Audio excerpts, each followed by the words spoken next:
Çoxsəsliliyin səsi Araz News radiosunu dinləyirsiniz.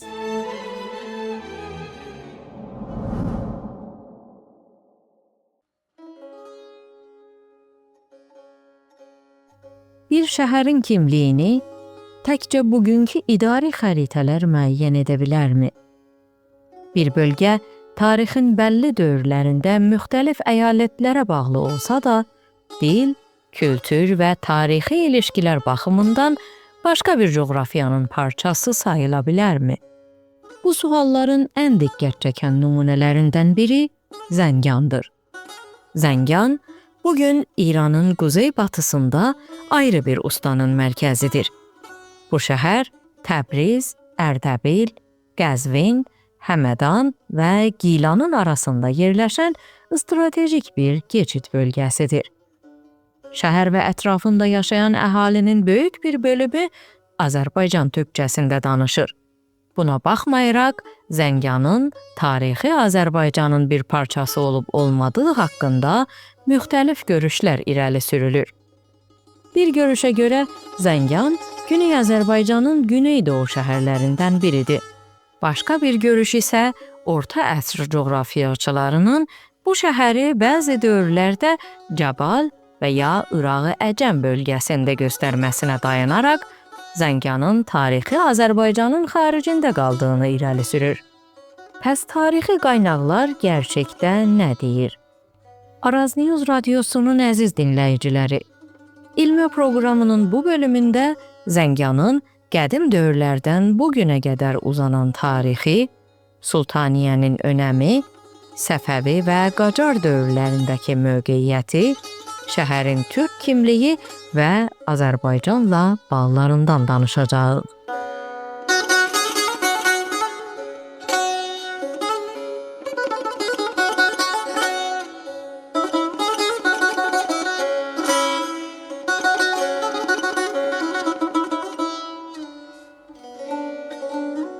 Zənganın tarixi kimliyi haqqında bir nəticəyə çatmamışdan öncə, şəhərin coğrafi mövqeyiyyətinə baxmaq lazımdır. Zəngan, Təbrizdən İranın mərkəzi bölgələrinə uzanan tarixi yolun üstündə yerləşir. Şəhərin quzeyində Ərdəbil və Gilan, quzey-batısında Şərqi Azərbaycan, batısında Kürdüstan, güneyində Həmədan və doğusunda Qəzvin yerləşir. Bu mövqeyiyyətinə görə Zəngan, Azərbaycan, Deyləm, Qəzvin, Həmədan və Mərkəzi İran arasında bir keçid nöqtəsi olmuşdur. Tarixi Azərbaycanın güney və güneydoğu sınırları da bütün dövrlərdə eyni olmamışdır. Orta Çağ qaynaqlarında Azərbaycan ümumilikdə Təbriz, Ərdəbil, Marağa, Xoy və Urmiya ətrafında tərif olunsa da, bölgənin Qəzvin, Zəngan və Həmədan tərəfindəki sınırları qaynaqdan qaynağa dəyişir. Bu səbəbdən Zənganın mövqeyiyyətini qəti və dəyişməz bir sınır xətti kimi deyil, Azərbaycanla Cabal arasında yerləşən bir sınır və qarşılıqlı təsir bölgəsi kimi görmək lazımdır. Bu vəz təkcə Zəngana məxsus deyildir. Tarixi coğrafiyada sınırlar bugünkü dövlət və ustan sınırları kimi qəti xəttlərdən ibarət deyildi.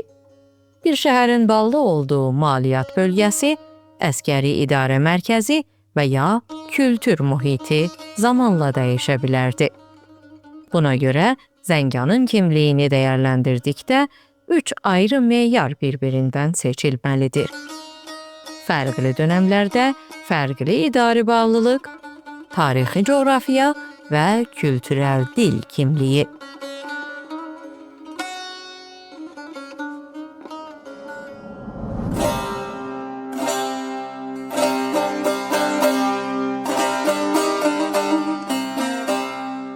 Zənganın tarixi İslamdan öncəki dövrlərə qədər gedib çatır. Şəhərin quruluşu haqqında kəsin bir sənəd yoxdur. Bugün rəsmi olaraq Zəncan yazılan bu şəhərin adının əski şəklinin Zəngan olduğu qəbul edilir. Bu şəhərin sakinləri də bu şəhəri bu şəkildə tələffüz edər. Ərəb dilində G səsinin olmaması səbəbilə Zəngan adının zamanla Zəncan şəklinə döndüyü düşünülür. İslam fətləri zamanı şəhər ərəb qoşunlarının nəzarəti altına keçdi. Zənganın əsli önəmi Quzeybatı İran və mərkəzi bölgələr arasındakı yolları nəzarət altına almasından irəli gəlirdi. Şəhər müxtəlif dövrlərdə savaşlar, qiyamlar və hakimiyyət çəkişmələri səbəbilə dağıdıldı. Buna baxmayaraq Zəngan əkinçilik, heyvandarlıq, ticarət və əl sənayeyi sayəsində yenidən canlandı. Zənganın bıçaqçılıq, gümüş işləri, xalçaçılıq və gələneksel çarıq hazırlamaqda tanınması da bu tarixi şəhər iqtisadının davamıdır.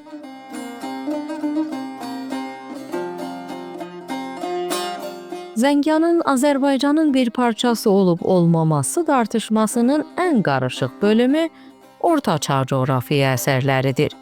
Əstəxri, İbn Həvqəl, Müqəddəsi və Yaqut Həməvi kimi müsəlman coğrafiyaçılar İran coğrafiyasını müxtəlif bölgələrə ayırırdılar.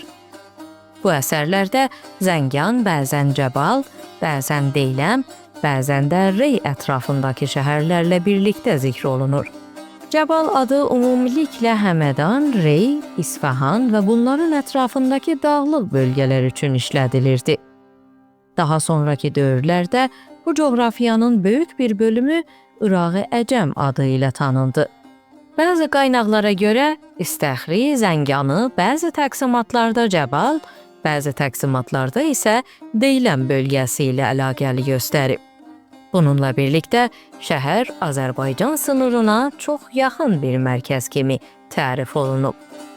Ortaçağ qaynaqları Zənganı kəsin şəkildə Azərbaycanın içində göstərmir.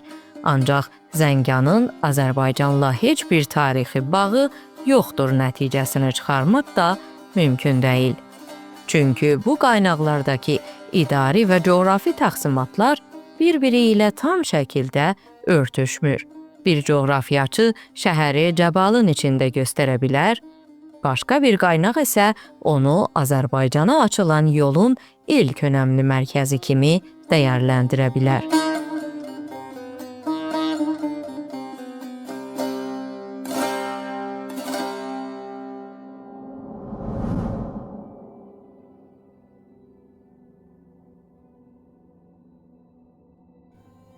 Zəngan bölgəsinin tarixindəki ən parlaq dövrlərdən biri Elxanlılar dövrüdür. Azərbaycan torpaqları Elxanlılar dövründə ən parlaq dövrə şahidlik etmişdir. Zənganın təqribən 40 kilometr güneydoğusunda yerləşən Sultaniyə 13-cü yüzilin sonlarında Elxanlı hökmdarları tərəfindən gəlişdirildi. Olcay Tuxan dövründə şəhər böyüdüldü və dövlətin paytaxtlarından birinə çevrildi. Sultaniyə bir hökmdarlıq mərkəzi olmaqla bərabər Anadolu, Azərbaycan, Qafqaz, Xurasan və Mərkəzi İrandan gələn tacirlər, sənətkarlar, din adamları və dövlət məmurlarının burada bir araya gəldiyi nöqtəyə çevrildi.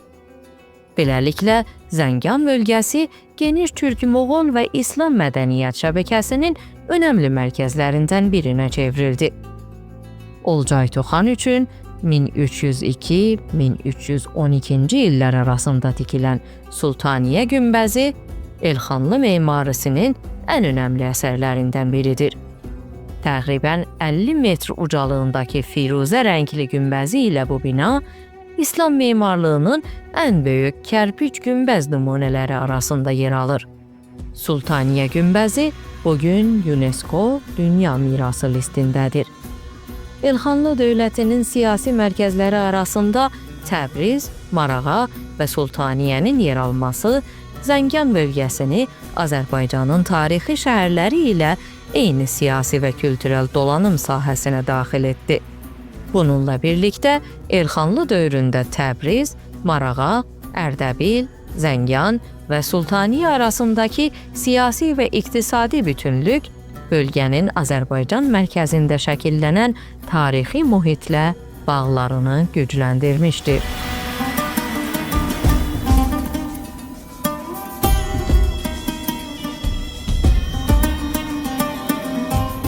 Səfəvi dövlətinin qurulması Zənganın Azərbaycanla irtibatları baxımından müəyyən edici bir dönüş nöqtəsidir. Səfəvi hərəkəti Ərdəbildə yarandı. Qızılbaş türk boylarının himayəsi ilə gücləndi və Şah İsmailin 1501-ci ildə Təbrizdə taxta çıxması ilə dövlətə çevrildi.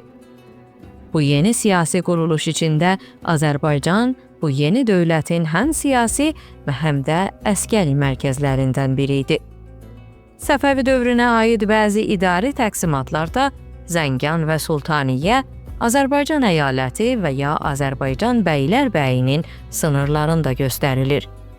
Bu təqsimatlar Zənganın ən azından Səfəvi dövrünün bəlli mərhələlərində Azərbaycan mərkəzində şəkillənən idari yapının bir parçası olduğunu göstərir. Səfəvi idarəsində əyalət sınırları daimi və dəyişməz deyildi. Şahın imperatorluq torpaqlarında apardığı mərkəziləşmə siyasəti, savaşlar, maliyyat düzənləmələri və hakimlərin səlahiyyətləri səbəbilə idari sınırlar zaman-zaman dəyişə bilərdi. Bununla birlikdə Zənganın Təbriz, Ərdəbil və Azərbaycanın başqa şəhərləri ilə irtibatı təkcə idari bağlılıqdan ibarət deyildi. Bölgənin türkcə danışan əhalisi, qızılbaş siyasi gələnəyi, tayfa hərəkətləri və ticarət yolları Zənganı Azərbaycanın ictimai dünyasına bağlayırdı. Səfəvi dövrü Zənganın Azərbaycan əyalətinin içində və ayrıca siyasi və kültürel bağlarının ən açıq göründüyü dövrlərdən biridir.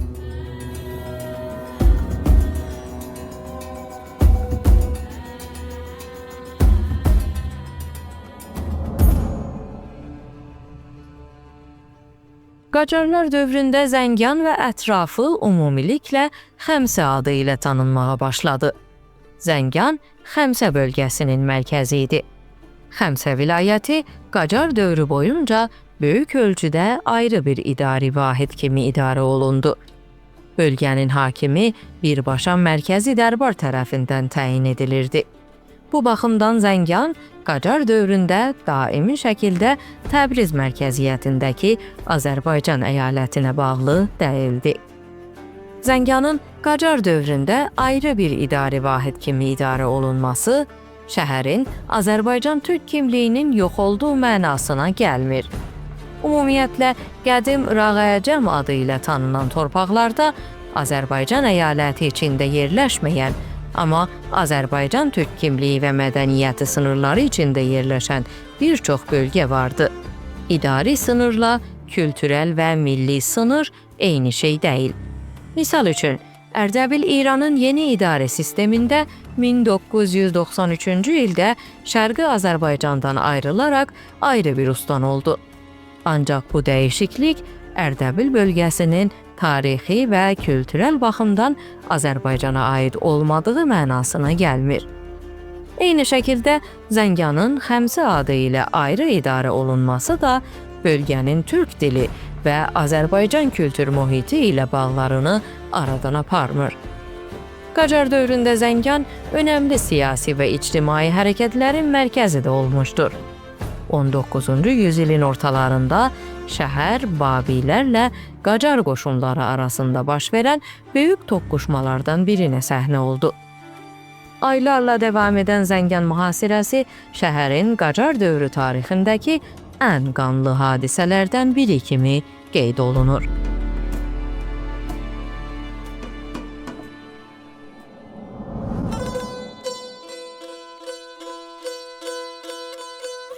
Zənganın bugünkü kimliyini anlamaq üçün ən önəmli göstəricilərdən biri dildir. Şəhərdə və ustanın geniş bir bölümündə Azərbaycan türkcəsi danışılır. Zəngan türkcəsi Azərbaycan türkcəsinin güney ağızlarından biri kimi araşdırılır. Zəngan ağzı Təbriz, Ərdəbil, Urmiyə və Güney Azərbaycanın başqa ağızları ilə eyni Oğuz türkcəsi sistemi içində yer alır.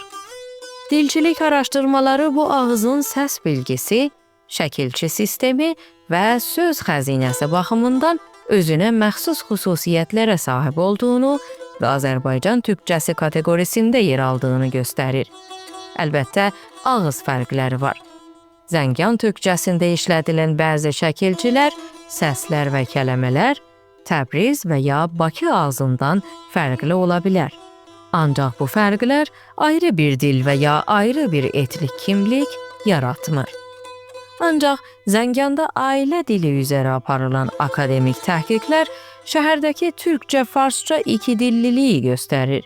Bu bölgədə mərkəzi hökumətlərin farsizasyon siyasətləri nəticəsində ailələrin digər bölgələrə qiyasla övladlarına daha çox fars dilində danışdığını görmək olar. Zənganın şəfahi ədəbiyyatı, mahnılarda işlədilən dil, atalar sözləri, xalq dastanları və gündəlik yaşam kültürü də Güney Azərbaycanın ümumi kültür dünyası ilə böyük ölçüdə eynidir.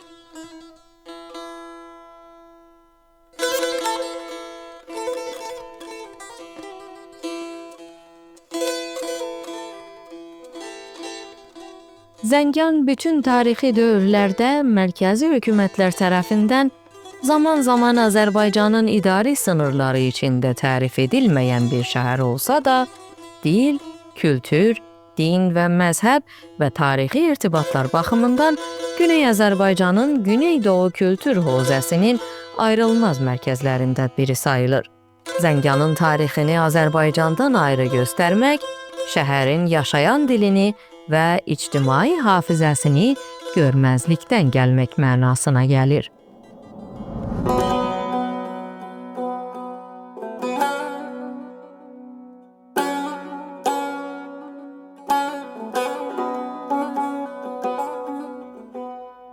Zəngan küçələrində danışılan türkcə, Sultaniyənin Firuzə günbəzi, tarixi bazarın kərpiç kəmərbəndləri və bölgənin yüzillər boyunca Təbrizdən Qəzvinə uzanan yollar üstündəki mövqeyiyyəti bizə eyni gerçeği xatırladır.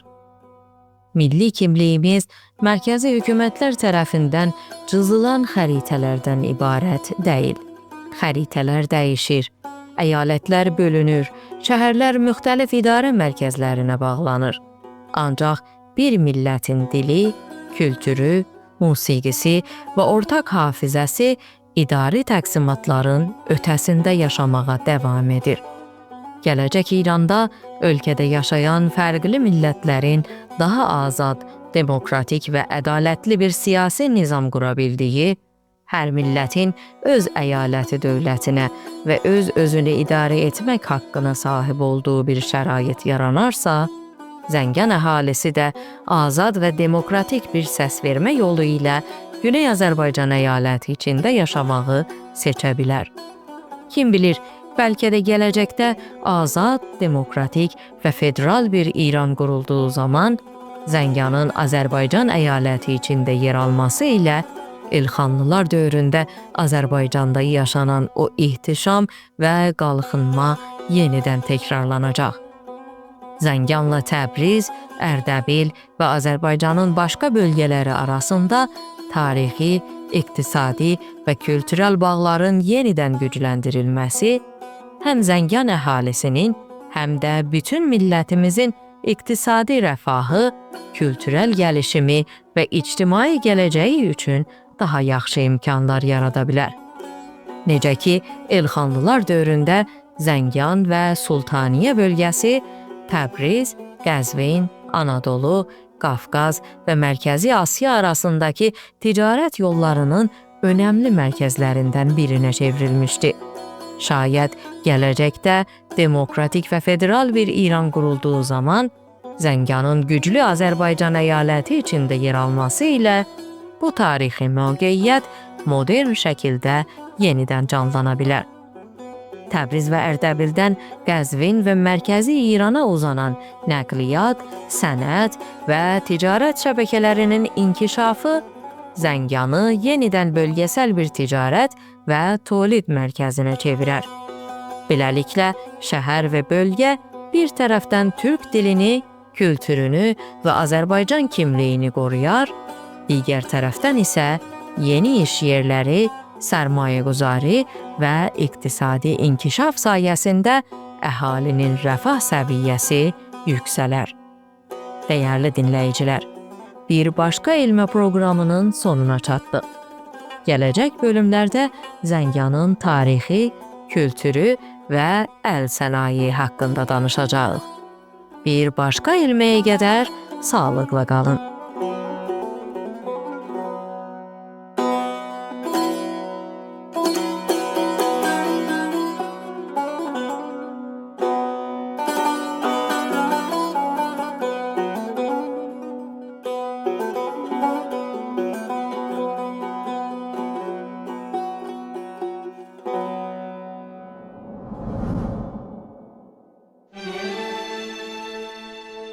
Çoxsəsliliyin səsi Araz News radiosunu dinləyirsiniz.